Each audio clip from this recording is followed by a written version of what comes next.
আর শবে বারাত যেটা, শবে বারাত পুরোটাই হচ্ছে ওস্তাদ আর শাগরিদের খেলা।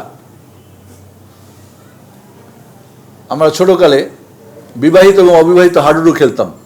যেদিন বিবাহিত অবিবাহিত খেলা হতো,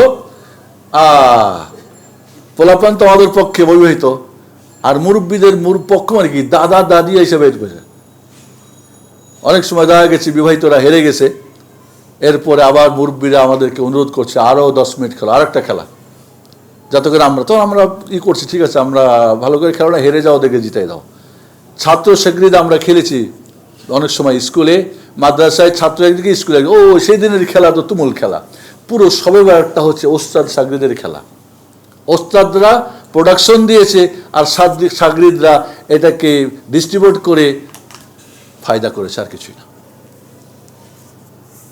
যদিও আজকের আলোচনার বিষয় না, তবে এটাও তো দাওয়াত তাবলীগ, ঠিক না? জানতে হবে না মেসেজটা। শিয়াদের 12 জন ইমাম, আলী রাদিয়াল্লাহু তাআলা আনহু, তার বড় ছেলে হাসান রাদিয়াল্লাহু তাআলা আনহু, তার ছোট ছেলে হোসেন রাদিয়াল্লাহু তাআলা, হোসেনের ছেলে আলী ইবনে হোসেন, যাকে জাইনুল আবেদিন বলা হয়। কয়টা হলো? 4টা।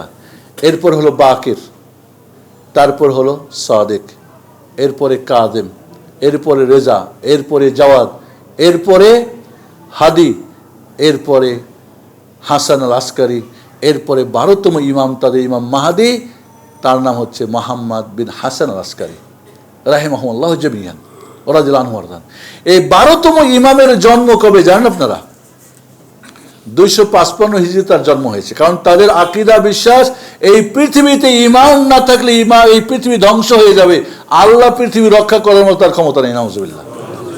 যেমন সুফি সাহেবদের আকীদা হলো, কোনো শহরে কোনো দেশে যদি আল্লাহর ওলি না থাকে আল্লাহ ধ্বংস করে দেবেন, ধ্বংস হয়ে যাবে, মানে আল্লাহর জন্য এটা পাওয়ারের বাইরে আর কি, নাউজুবিল্লাহ।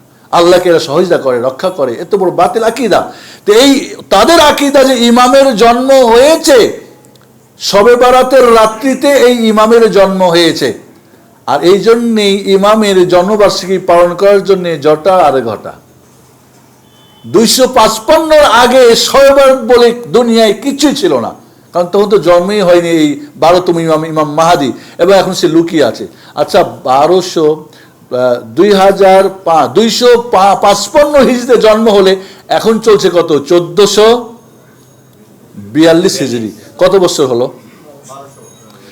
নবী সাল্লাল্লাহু আলাইহি ওয়াসাল্লাম বলেছেন আমার উম্মতের বয়স কত? 60 থেকে 70। তো মরে গেছে তাহলে না, ইমামরা নিজের বয়স বাড়াতে পারে।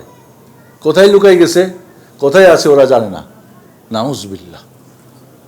এই তাদের আকীদা।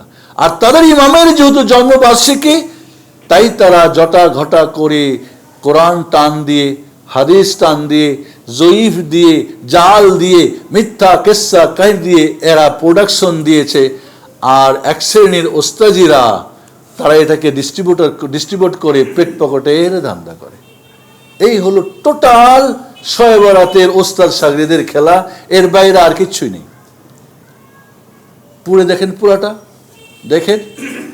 এই জন্য বন্ধুরা, এই আপনি যদি ক্ষমা পেতে চান, হিংসা এবং শিরক থেকে মুক্ত থাকবেন, মহান রব্বুল আলামিন আপনাকে ক্ষমা করবেন ইনশাআল্লাহ। এই জন্যে আমরা শবে বারাত নিয়ে এখানে আল্লাহর নবী আলাইহিস সালাতু ওয়াস সালাম কিছু করেছেন, এই ব্যাপারে কোনো বিশুদ্ধ দলিল নেই।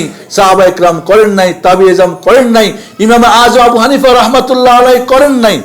এই শবে বারাতকে কাণ্ড করে ইমাম আযমের কোনো ফতোয়া বের করতে পারবে কেউ? পক্ষে বিপক্ষে জিনিসটা ছিলই না। তো 250 বছর পরে নতুন করে কি দিন এসেছে নাকি?